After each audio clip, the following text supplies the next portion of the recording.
Hello guys, welcome back to ಅಂಬರ ಸೇರಿ YouTube channel. Guys, ನಾನು ಈ ವಿಡಿಯೋದಲ್ಲಿ ಧನುರ್ಮಾಸನ ಹೇಗೆ ಮಾಡ್ತಾರೆ, ಯಾವಾಗ ಆರಂಭ ಆಗುತ್ತೆ ಮತ್ತು ಯಾವಾಗ ಕೊನೆಗೊಳ್ಳುತ್ತೆ, ಪೂಜಾ ವಿಧಾನ, ಪೂರ್ವ ಸಿದ್ಧತೆ ಇವೆಲ್ಲದರ ಬಗ್ಗೆ ನಾನಿವತ್ತು ಮಾಹಿತಿ ಕೊಡ್ತಾ ಇದ್ದೀನಿ. ಅರಳಿಕಟ್ಟೆಗೆ ಎಷ್ಟು ಸುತ್ತಬೇಕು ಅಂತಲೂ ಕೂಡ ನಾನು ಈ ವಿಡಿಯೋದಲ್ಲಿ ತಿಳಿಸ್ತೀನಿ. ಇನ್ನು ಧನುರ್ಮಾಸ ಡಿಸೆಂಬರ್ 16ನೇ ತಾರೀಕು ಸ್ಟಾರ್ಟ್ ಆಗಿ ಜನವರಿ 14 2025ಕ್ಕೆ ಕೊನೆಗೊಳ್ಳುತ್ತೆ. ಅಂದರೆ ಸಂಕ್ರಾಂತಿ ಹಬ್ಬದ ದಿನ ಎಂಡ್ ಆಗುತ್ತೆ. ಸೂರ್ಯ ಧನುರ್ ರಾಶಿಗೆ ಪ್ರವೇಶಿಸ್ತಾನೆ ಅಂತ ಹೇಳ್ತಾರೆ. ಈ ಒಂದು ಅವಧಿಯಲ್ಲಿ ಬೆಳಗಿನ ಜಾವದಲ್ಲಿ ವಿಷ್ಣುವಿನ ಆರಾಧನೆ ಮಾಡಿದ್ರೆ ತುಂಬಾ ಒಳ್ಳೆಯದಾಗುತ್ತೆ ಅಂತ ಹೇಳ್ತಾರೆ. ಸೂರ್ಯೋದಯಕ್ಕೂ ಮುಂಚೆನೇ ಎದ್ದು ನಕ್ಷತ್ರಗಳು ಕಾಣ್ತಿರುವಾಗ ಈ ಒಂದು ವ್ರತನ ಮಾಡಿದ್ರೆ ತುಂಬಾ ಒಳ್ಳೆಯದು. ಈ ಒಂದು ಪೂಜೆ ಮಾಡೋದ್ರಿಂದ 1000 ವರ್ಷಗಳ ಪೂಜೆಗೆ ಸಮ ಅಂತ ಹೇಳ್ತಾರೆ. ಇನ್ನು ಟೈಮಿಂಗ್ಸ್ ಬಂದು ಬೆಳಗ್ಗೆ 4 ಗಂಟೆಯಿಂದ 6 ಗಂಟೆ ಒಳಗಡೆ ಪೂಜೆನ ಮುಗಿಸ್ಕೊಂಡ್ಬಿಡ್ಬೇಕು. ಅದಾದಮೇಲೆ ನಾವು ಪೂಜೆ ಮಾಡಿಕೊಂಡ್ರೆ ಅದನ್ನು ಮಿಶ್ರ ಫಲ ಸಿಗುತ್ತೆ, ಪೂರ್ಣ ಫಲ ಸಿಗಲ್ಲ ಅಂತ ಹೇಳ್ತಾರೆ. ಮೊದಲನೇದಾಗಿ ನಾವು ಪೂರ್ವ ಸಿದ್ಧತೆ ಏನೇನು ತೊಗೊಳ್ಬೇಕು ಅಂತ ನಾನು ಇದರಲ್ಲಿ ತಿಳಿಸ್ಕೊಡ್ತೀನಿ. ಫಸ್ಟು ನಾನು ಅರಿಶಿನ ಕುಂಕುಮ, ಊದ್ಗಡ್ಡಿ, ಪೂಜೆನ ಮಾಡ್ಕೊಳ್ಳೋದಕ್ಕೆ ಊದ್ಗಡ್ಡಿ, ಎಲೆ ಅಡಿಕೆ, ಬಾಳೆಹಣ್ಣು, ಅರಳಿ ಮರಕ್ಕೆ ಸುತ್ತೋದಕ್ಕೆ ದಾರನ ತೊಗೊಂಡಿದ್ದೀನಿ, ಕರ್ಪೂರ, ಬೆಂಕಿಪಟ್ಟಣನ ತೊಗೊಂಡಿದ್ದೀನಿ, ಮತ್ತು ರಾತ್ರಿನೇ ತುಪ್ಪದ ದೀಪನ ತುಪ್ಪದಲ್ಲಿ ನೆನೆ ಹಾಕಿ ಇಟ್ಕೊಂಡಿದ್ದೀನಿ. ಇದಂತೂ ನಾನು ಯಾವಾಗಲೂ ರೆಡಿ ಇರುತ್ತೆ ನಮ್ಮ ಮನೆಯಲ್ಲಿ. ಗೈಸ್, ನಾನು ಇದನ್ನು ತೋರಿಸ್ತಾ ಇರೋದು 5ನೇ ದಿವಸ. ನಾನು ಲಾಸ್ಟು 5 ಡೇಸ್ ಅಷ್ಟೇ ನಾನು ಅಂದ್ಕೊಂಡಿತ್ತು ಮಾಡೋಣ ಅಂತ. ಸೊ ನಾನು 5ನೇ ದಿವಸದ್ದು ನಾನು ತೋರಿಸ್ತಾ ಇದ್ದೀನಿ. ಎಲ್ಲ ದಿವಸನೂ ಸೇಮ್ನೇ ಮಾಡೋದು.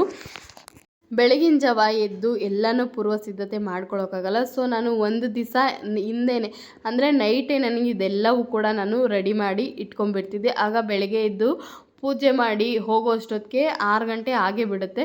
ಸೊ ನಾವೇನಿದ್ರು 6 ಗಂಟೆ ಒಳಗಡೆ ನಾವು ಪೂಜೆ ಮಾಡಬೇಕಾಗತ್ತೆ.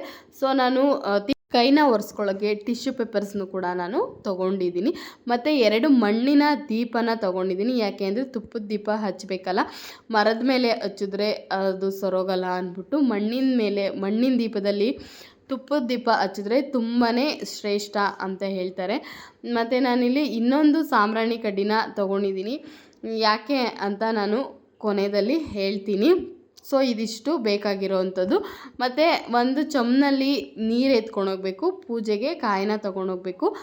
ಮತ್ತು ನಾನು ಒಂದಿನ ನೈಟೇನೇ ನಾನು ಸಗಣಿನ ಸಾರಿಸ್ಕೊಂಡು ತುಳಸಿ ಕಟ್ಟೆ ಮುಂದೆ ಮತ್ತು ಮನೆ ಬಾಗಿಲಿಗೆ ಒಂದಿನ ಹಿಂದೆನೇ ಅಂದರೆ ಬೆಳಗಿನ ಜಾವ ನಾವು 4 ಗಂಟೆಗೆ ಹೋಗಿ ಪೂಜೆ ಮಾಡ್ತೀವಿ ಅಂದರೆ ನಾನು ನೈಟೇ ಸಗಣಿನ ಸಾರಿಸಿ ರಂಗೋಲಿ ಎಲ್ಲ ಹಾಕೊಂಡ್ಬಿಡ್ತೀನಿ. ಮತ್ತು ಅರಿಶಿನ ಕುಂಕುಮ ಬಾಗಿಲಿಗೆ ಇಡೋದು ಮಾತ್ರ ನಾನು ಬೆಳಗ್ಗೆ ಟೈಮು ಮಾಡೋಣ ಅಂತ ಇಟ್ಕೊಂಡಿರ್ತೀನಿ. ಬೆಳಗಿನ ಜಾವ ಬಾಗಿಲು ತೊಳ್ದು ಹೋಗಬೇಕು ಅಂತ ಅಂದ್ಬಿಟ್ಟು. ಸೊ ಇದೆಲ್ಲನೂ ಒಂದೇ ಟೈಮಲ್ಲಿ ಮಾಡ್ಕೊಳಕ್ಕಾಗಲ್ವ ಗೈಸ್. ಸೊ ಅದಕ್ಕೆ ನಾನು ಒಂದು ದಿವಸ ನೈಟೇ ಎಲ್ಲವೂ ಕೂಡ ನಾನು ಪೂರ್ವ ಸಿದ್ಧತೆ ಮಾಡ್ಕೊಂಡ್ಬಿಡ್ತೀನಿ. ಬೆಳಗ್ಗೆ ಎದ್ದು ನಾವು ನೆಲ ಒಂದು ಒರೆಸ್ಕೊಂಡು ಪೂಜೆ ಮಾಡಿ ಹೋಗೋ ಥರ ಇರಬೇಕು. ಸೊ ನಾನು ಹಾಗೆ ಇಟ್ಕೊಂಡಿರ್ತೀನಿ. ಮೊದಲನೇದಾಗಿ ನಾವು ಮನೇಲಿ ಪೂಜೆ ಮಾಡ್ಕೊಂಡು ಹೋಗಬೇಕು. ಮನೇಲಿ ಪೂಜೆ ಮಾಡ್ಕೊಂಡು ಹೋಗುವಾಗ ಕಡ್ಡಿ ಬೆಳಗಿ ದೀಪ ಒಂದು ಹಚ್ಕೊಂಡು ಹೋಗಿ. ಯಾಕಂದರೆ ತುಂಬ ಲೇಟ್ ಆಗಿಬಿಡುತ್ತೆ ಮನೆಯಲ್ಲೆಲ್ಲ ಫುಲ್ಲು ಮಾಡೋ ಅಷ್ಟೊತ್ತಿಗೆ. ಸೊ ತುಳಸಿ ಕಟ್ಟೆ ಹತ್ರ ತುಪ್ಪದ ದೀಪನ ಹಚ್ಚಿ ತುಳಸಿ ಕಟ್ಟೆಗೆ ಪೂಜೆನ ಮಾಡಿಕೊಂಡು ಮನೇಲಿ ದೀಪ ಹಚ್ಚಿ ಒಂದು ಕಡ್ಡಿ ಬೆಳಗಿ ಹೋಗಿ ನೀವು ಮಾಡ್ಕೊಂಬಂದು ಸಹ ಮನೇಲಿ ನೀವು ಪೂಜೆನ ಮಾಡ್ಕೋಬೋದು. ಸೊ ನಾನು ಕೂಡ ಇದನ್ನೇ ಪಾಲಿಸ್ತಾ ಇದ್ದಿದ್ದು. ಇಲ್ಲ ತುಂಬಾ ಲೇಟ್ ಆಗಿಬಿಡುತ್ತೆ, 6 ಗಂಟೆ ಮೇಲೆ ಮಾಡಿದ್ರೆ ನೀವು ಮಾಡಿರೋದು ಸ್ವಲ್ಪ ವೇಸ್ಟ್ ಥರ ಅನಿಸ್ಬಿಡುತ್ತೆ, ಮಿಶ್ರ ಫಲ ಸಿಗತ್ತೆ. ಸೊ 4 ಗಂಟೆ ನಾನು ಹೋಗ್ತಿದ್ದಿತ್ತು 4:30 ಆಗೋದು. ನಾನು ಏನಿದ್ರು 6 ಗಂಟೆ ಒಳಗಡೆ ನಾನು ಎಲ್ಲನೂ ಪೂಜೆನ ಮುಗಿಸ್ಕೊಂಬಿಡ್ತಿದ್ದೆ.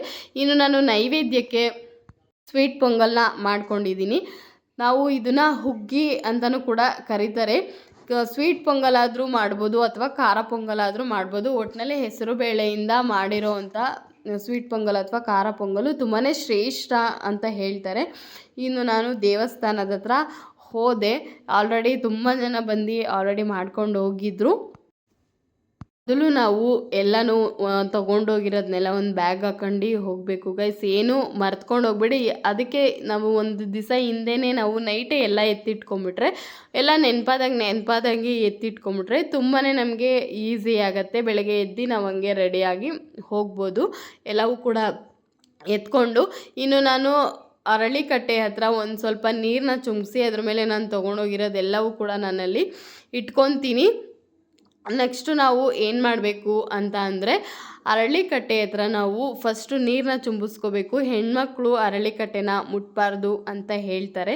ಶನಿವಾರ ಮಾತ್ರ ನಾವು ಅರಳಿಕಟ್ಟೆನ ಹೆಣ್ಮಕ್ಳು ಮುಟ್ಟಬೇಕು, ಅದಕ್ಕೆ ಮುಂಚೆ ಮುಟ್ಬಾರ್ದು ಅಂತ ಹೇಳ್ತಾರೆ. ನಾನಿಲ್ಲಿ ಅರಳಿಕಟ್ಟೆಗಷ್ಟೇ ನಾನು ಪೂಜೆನ ಮಾಡ್ತಿದ್ದಿದ್ದು. ಇಲ್ಲಿ ತುಂಬ ಜನ ನಾಗರು ಕಲ್ಲುಗಳಿಗೂ ಸಹ ಮಾಡ್ಕೊಂಡು ಹೋಗ್ತಿದ್ರು. ನನಗೆ ನಾಗರು ಕಲ್ಲು ಮುಟ್ಟೋದಕ್ಕೆ ಭಯ ಗೈಸ್, ಹೆಣ್ಮಕ್ಳು ಮುಟ್ಬಾರ್ದು ಅಂತ ಹೇಳ್ತಾರೆ. ಸೊ ನಾನು ಹಂಗಾಗಿ ನಾನು ಒಂಚೂರು ಕೂಡ ಟಚ್ ಮಾಡ್ತಾ ಇರಲಿಲ್ಲ. ಇನ್ನು ನಾನು ನೀರನ್ನ ತಗೊಂಡು ವೃಕ್ಷಕ್ಕೂ ಕೂಡ ಚುಮ್ಸ್ಕೊಂಡು ಅರಿಶಿನ ಕುಂಕುಮನ ಇಟ್ಕೋಬೇಕಾಗತ್ತೆ. ನೆಕ್ಸ್ಟು ತುಪ್ಪದ ದೀಪ ಹಚ್ಚೋದಕ್ಕೆ ಮಣ್ಣಿನ ದೀಪ ಕೂಡ ಅದ್ರ ಮುಂದೆನೇ ಇಟ್ಕೋಬೇಕು. ನಾನು ಒಂದೊಂದು ದೀಪದಲ್ಲಿ 5 ಗೆಜ್ಜೆ ಬತ್ತಿಗಳನ್ನ ಹಾಕಿ ನಾನು ದೀಪನ ಅಂಟಿಸ್ತಾ ಇದ್ದೆ.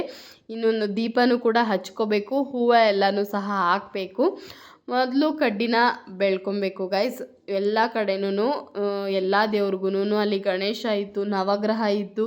ಕೆಲವರು ನವಗ್ರಹ ಸುತ್ತೋಕೆ ಅಂತ ಬರ್ತಾರೆ, ಕೆಲವರು ಅರಳಿಕಟ್ಟೆನ ಸುತ್ತೋದಕ್ಕೆ ಅಂತ ಬರ್ತಾರೆ, ಕೆಲವರು ನಾಗರು ಕಲ್ಗೆ ಪೂಜೆನ ಮಾಡ್ಕೊಂಡು ಹೋಗಕ್ಕೆ ಬರ್ತಾರೆ.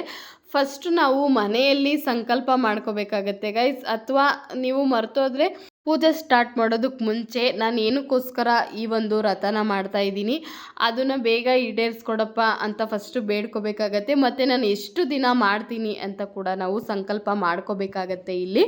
ನಂತರ ಪೂಜೆನ ಸ್ಟಾರ್ಟ್ ಮಾಡಬೇಕಾಗತ್ತೆ. ನಾನಿಲ್ಲಿ 5 ದಿವಸ ನಾನು ಸಂಕಲ್ಪ ಮಾಡ್ಕೊಂಡಿದ್ದೆ. ನನ್ನ ಮನಸ್ಸಲ್ಲಿರೋ ಆ ಕೋರಿಕೆನ ಬೇಡ್ಕೊಂಡು 5 ದಿವಸ ಸಂಕಲ್ಪ ಮಾಡಿಕೊಂಡು ನಾನು ಈ ಒಂದು ವ್ರತನ ಆಚರಿಸ್ದೆ. ಈ ಒಂದು 5 ದಿವಸದಲ್ಲಿ ನಾನ್ ವೆಜ್ ಏನು ಮನೆಯಲ್ಲಿ ಮಾಡಬಾರ್ದು. ಮುಂಚೆನೇ ಎಲ್ಲನೂ ಕ್ಲೀನ್ ಮಾಡ್ಕೊಂಡು ಮಾಡಬೇಕಾಗತ್ತೆ. ನಾನ್ ವೆಜ್ ಏನು ಕೂಡ ಮನೇಲಿ ಮಾಡಬಾರ್ದು, ನಾನ್ ವೆಜ್ನ ತಿನ್ನಬಾರ್ದು. ಇನ್ನು ಪೂಜೆ ಮಾಡುವಾಗ ವಿಷ್ಣುವಿನ ಸ್ತೋತ್ರವನ್ನು ಹೇಳ್ಕೊಂಡು ಪೂಜೆ ಮಾಡಬೇಕು. ಮತ್ತು ಈ ಪೂಜೆನ ಈ ವ್ರತನ ಮಾಡುವಾಗ ಯಾರ ಕೈಲೂ ಕೂಡ ಮಾತಾಡಬಾರ್ದು. ಮತ್ತು ಮನೆಗೆ ಬರೋವರೆಗೂ ಕೂಡ ಯಾರ ಹತ್ರನೂ ಕೂಡ ಮಾತಾಡಬಾರ್ದು. ಅಷ್ಟು ಶ್ರದ್ಧೆ ಭಕ್ತಿಯಿಂದ ವಿಷ್ಣುವಿನ ಸ್ತೋತ್ರನ ಹೇಳ್ಕೊಂಡೆ ಈ ಒಂದು ಪೂಜೆನ ಮಾಡಬೇಕಾಗತ್ತೆ. ಇನ್ನು ನಾವು ಎಲ್ಲ ದೇವ್ರಿಗೂ ಕೂಡ ಪೂಜೆ ಮಾಡಿಕೊಂಡೆ. ನೆಕ್ಸ್ಟು ನಾನು ಇನ್ನು ಅರಳಿಕಟ್ಟೆಗೆ ಎಷ್ಟು ಸುತ್ತಬೇಕು ಅಂತ ಕೇಳಿದ್ರೆ, ಅರಳಿಕಟ್ಟೆಗೆ 9 ಸುತ್ತಬೇಕಾಗತ್ತೆ. ಇನ್ನು ಈ ವ್ರತನ ಎಷ್ಟು ದಿನ ಮಾಡಬೇಕು ಅಂತ ಅಂದರೆ 30 ದಿನಗಳ ಕಾಲ ಕೂಡ ಮಾಡ್ಬೋದು, ಅಥವಾ 21 ದಿವಸ ಕೂಡ ಮಾಡ್ಬೋದು, 11 ದಿವಸ ಕೂಡ ಮಾಡ್ಬೋದು, 9 ದಿವಸ ಕೂಡ ಮಾಡ್ಬೋದು, 5 ದಿವಸ ಮಾಡ್ಬೋದು, ಅಟ್ಲೀಸ್ಟ್ 3 ದಿವಸ ಮಾಡ್ಬೋದು. ನಮ್ಮ ಕೈಲಿ ಆಗೋದೇ ಇಲ್ಲ ಅನ್ನೋರು ಅಟ್ಲೀಸ್ಟು ಧನುರ್ಮಾಸನ 1 ದಿವಸ ಆದರೂ ಆಚರಣೆ ಮಾಡ್ಬೋದಂತೆ, ಆ ವ್ರತನ ಮಾಡ್ಬೋದಂತೆ ಅಂತ ಹೇಳ್ತಾರೆ. ತುಂಬಾ ಒಳ್ಳೆಯದಾಗತ್ತಂತೆ ಗೈಸ್ ಈ ಒಂದು ವ್ರತನ ಮಾಡೋದ್ರಿಂದ. ಇನ್ನು ನಾನು ಮಾಡ್ಕೊಂಬಂದಿದ್ದ ನೈವೇದ್ಯನ ಮನೆಯಲ್ಲಿ ಕೂಡ ಇಟ್ಟು ದೇವ್ರ ಹತ್ರ ಇಟ್ಟು ಪೂಜೆನ ಮಾಡಿಕೊಂಡು ನಾನು ಪ್ರಸಾದವನ್ನು ಅರಳಿಕಟ್ಟೆ ಹತ್ರ ಗಣೇಶನ ವಿಗ್ರಹ ಇತ್ತು, ಗಣೇಶನ ಹತ್ರ, ನಾಗರು ಕಲ್ಲತ್ರ, ನವಗ್ರಹಗಳ ಹತ್ರ ಎಲ್ಲ ಹತ್ರನೂ ಕೂಡ ನಾನು ಇಟ್ಟು, ಮತ್ತು ಎಲಡಿಕೆ ಬಾಳೆಹಣ್ಣು ಕೂಡ ನಾನು ಎಲ್ಲ ಹತ್ರನೂ ಇಟ್ಟು ನಾನು ಪೂಜೆನ ಮಾಡಿಕೊಂಡೆ. ಇನ್ನು ಅಲ್ಲಿ ಬಂದಿರೋ ಮುತ್ತೈದೆಯರಿಗೆ ಅರ್ಶಿನ, ನಮ್ಮ ಕೈಲಿ ಸಾಧ್ಯವಾದರೆ ಅರ್ಶಿನ ಕುಂಕುಮ ಕೂಡ ಕೊಟ್ಟರೆ ತುಂಬಾ ಒಳ್ಳೆಯದು ಅಂತ ಹೇಳ್ತಾರೆ. ನಾನು ಕೂಡ ಎಲ್ಲ ಪ್ರಸಾದನೂ ಕೂಡ ನಾನು ಎಲ್ರಿಗೂ ಮಾಡ್ಕೊಂಡು ಹೋಗಿದ್ದೆ. ನೆಕ್ಸ್ಟು ನಾನು ಪೂಜೆ ಎಲ್ಲ ಮುಗಿಸ್ಕೊಂಡು ಒಂದು 5 ನಿಮಿಷಗಳ ಕಾಲ ಬ್ರಹ್ಮ ವಿಷ್ಣು ಮಹೇಶ್ವರ ದೇವ್ರುಗಳ್ನ ನೆನೆಸ್ಕೊಂಡು ಅರಳಿಕಟ್ಟೆ ಹತ್ರ ಕೂತ್ಕೊಂಡು ಧ್ಯಾನನ ಮಾಡಿ ನಾನು ಪ್ರಸಾದನ ಹಂಚಿ ಬರ್ತಾಯಿದ್ದೆ ಮನೆಗೆ. ಮನಸ್ಸಿಗೆ ತುಂಬಾ ಶಾಂತಿ ಕೊಡುತ್ತೆ ಗೈಸ್ ಹೀಗೆ ಮಾಡೋದ್ರಿಂದ. ನೆಕ್ಸ್ಟು ನಾನಿಲ್ಲಿ ಪೂಜೆನ ಮುಗಿಸ್ಕೊಂಡು ನಮ್ಮ ಮನೆ ಹತ್ರನೇ ಎಕ್ಕದ ಗಿಡ ಇತ್ತು, ಸೊ ಬಿಳಿ ಎಕ್ಕದ ಗಿಡ, ಅಲ್ಲೂ ಕೂಡ ನಾನು ಬಂದು ಡೈಲಿ ಪೂಜೆನ ಮಾಡ್ತಾಯಿದ್ದೆ. ಫಸ್ಟು ದೇವ್ರನ್ನ ಸೇಮ್ ಎಕ್ಕದ ಗಿಡಕ್ಕೆ ನೀರನ್ನ ಹಾಕಿ ಅರಿಶಿನ ಕುಂಕುಮನ ಇಟ್ಟು ಹೂಗಳನ್ನ ಇಟ್ಟು ದೀಪನ ಹಚ್ಚಿ ಇಲ್ಲೂ ತುಪ್ಪದ ದೀಪನ ಹಚ್ತಾ ಇದೆ, ಕರ್ಪೂರನ ಸಹ ಹಚ್ತಾ ಇದೆ. ಪೂಜೆನ ಮುಗಿಸಿ ಎಕ್ಕದ ಗಿಡದ ಹತ್ರ ಕೂಡ ನಾನು 9 ಪ್ರದಕ್ಷಿಣೆನ ಹಾಕ್ತಾ ಇದ್ದೆ. ಕೆಲವ್ರಿಗೆ ಹತ್ರ ಇರಲ್ಲ, ಹೋಗೋಕ್ಕಾಗಲ್ಲ, ಅರಳಿಕಟ್ಟೆಗೆ ಮಾಡೋದಕ್ಕಾಗಲ್ಲ ಅನ್ನೋರು ಕೂಡ ನಿಮಗೆ ಇನ್ನೊಂದು ಕೂಡ ಇದೆ. ನೀವು ಮನೆಯಲ್ಲೇ ಇರ್ತಕ್ಕಂಥ ಎಲ್ಲರ ಮನೆ ಹತ್ರನೂ ಕೂಡ ತುಳಸಿ ಗಿಡ ಇದ್ದೇ ಇರುತ್ತೆ. ಸೊ ನೀವು ಮನೆ ಮುಂದೆ ಇರೋ ತುಳಸಿ ಗಿಡಕ್ಕೆ ಕೂಡ ನೀವು ಪೂಜೆನ ಮಾಡ್ಕೋಬೋದು. ಇಲ್ಲೇ ಹೋಗಿ ಮಾಡಬೇಕು ಅನ್ನೋದೇ ಅಷ್ಟು ಇಲ್ಲ ಗೈಸ್. ಕೆಲವ್ರಿಗೆ ಹೋಗೋದಕ್ಕಾಗಲ್ಲ, ದೂರ ಇರುತ್ತೆ. ಕೆಲವ್ರಿಗೆ ಅಷ್ಟು ಬೆಳಗಿನ ಜಾವದಲ್ಲಿ ಕರ್ಕೊಂಡು ಹೋಗೋಕ್ಕಿರಲ್ಲ. ಸೊ ಮನೆ ಹತ್ರ ಇರೋ ಎಕ್ಕದ ಗಿಡಕ್ಕಾದರೂ ಮಾಡ್ಬೋದು, ಅಥವಾ ತುಳಸಿ ಗಿಡಕ್ಕಾದರೂ ಮಾಡಿದ್ರೆ ತುಂಬಾ ಶ್ರೇಷ್ಠ. ಅದನ್ನು ಕೂಡ ತುಂಬಾ ಶ್ರೇಷ್ಠ. ಮನೆ ಹತ್ರನೇ ನೀವು 9 ಪ್ರದಕ್ಷಿಣೆನ ಹಾಕಿ ತುಳಸಿ ಗಿಡದ ಮುಂದೆ ತುಪ್ಪದ ದೀಪ ಹಚ್ಚಿ ಕರ್ಪೂರ ಮಂಗಳಾರತಿನ ಮಾಡಿ ಪೂಜೆನ ಸಲ್ಲಿಸ್ಬೋದು. ಈ ಒಂದು ವ್ರತನ ಮಾಡ್ಬೋದು. ನಾನು ಎಕ್ಕದ ಗಿಡದ ಹತ್ರ ಪೂಜೆ ಮಾಡಿರೋದನ್ನ ನಾನು ಈ ವಿಡಿಯೋದಲ್ಲಿ ಶೂಟ್ ಮಾಡ್ಕೊಳ್ಳೋಕ್ಕಾಗಿಲ್ಲ. ನಾನು ನನ್ನ ಇನ್ಸ್ಟಾಗ್ರಾಮ್ಗಳಲ್ಲೆಲ್ಲ ನಾನು ಪೋಸ್ಟ್ನ ಮಾಡಿದ್ದೀನಿ. ಎಕ್ಕದ ಗಿಡದ ಹತ್ರನೂ ಕೂಡ ಪೋಸ್ಟ್ನ ಮಾಡಿದ್ದೀನಿ. ಇಂಟ್ರೆಸ್ಟ್ ಇರೋರು ಹೋಗಿ ನೋಡ್ಕೊಳ್ಳಿ. ನನ್ನ ಪೇಜ್ ಬಂದು ವೈಫ್ ಆಫ್ ಭರತ್ ಅರಸು ಅಂತ. ಗೈಸ್, ಈ ವಿಡಿಯೋದಲ್ಲಿ ನಾನು ಆದಷ್ಟು ಕ್ಯಾಪ್ಚರ್ಸ್ ಮಾಡಿಸ್ಕೊಂಡಿದ್ದೀನಿ. ಯಾಕಂದರೆ ನಮ್ಮ ಹಸ್ಬೆಂಡ್ ಔಟ್ಸೈಡ್ ಇದ್ದರು, ಒಳಗಡೆ ಬಂದಿರಲಿಲ್ಲ. ಪಾಪು ಇರೋದ್ರಿಂದ ಕಾರಲ್ಲಿ ಇಟ್ಕೊಂಡು ಅವರು ಔಟ್ಸೈಡಿಂದ ಕ್ಯಾಪ್ಚರ್ ಮಾಡಿದ್ದಾರೆ ಅಷ್ಟೇ, ಅಲ್ಲಲ್ಲೇ ಮಾಡಿದ್ದಾರೆ ಅಷ್ಟೇ. ಸೊ ನನಗೆ ಗೊತ್ತಿರೋಷ್ಟು ಈ ವಿಡಿಯೋದಲ್ಲಿ ಶೇರ್ ಮಾಡ್ಕೊಂಡಿದ್ದೀನಿ. ಇದರಲ್ಲಿ ಏನಾದರೂ ಮಿಸ್ಟೇಕ್ಸ್ ಇದ್ದರೆ, ತಪ್ಪಿದರೆ ದಯವಿಟ್ಟು ನನಗೆ ಕ್ಷಮಿಸ್ಬಿಡಿ. ಯಾಕಂದರೆ ನನಗೆ ಎಷ್ಟು ಗೊತ್ತೋ ಅಷ್ಟು ಸರಳವಾಗಿ ನಾನು ಈ ವಿಡಿಯೋದಲ್ಲಿ ತಿಳಿಸಿದ್ದೀನಿ. ಸೊ ಈ ವಿಡಿಯೋ ಏನಾದರೂ ನಿಮಗೆ ಇಷ್ಟ ಆಗಿದ್ದರೆ ಲೈಕ್ ಮಾಡಿ, ಶೇರ್ ಮಾಡಿ, ಕಾಮೆಂಟ್ಸ್ ಮಾಡಿ ಹಾಗೂ ಸಬ್ಸ್ಕ್ರೈಬ್ ಮಾಡೋದನ್ನ ಮರಿಬೇಡಿ. Thank you.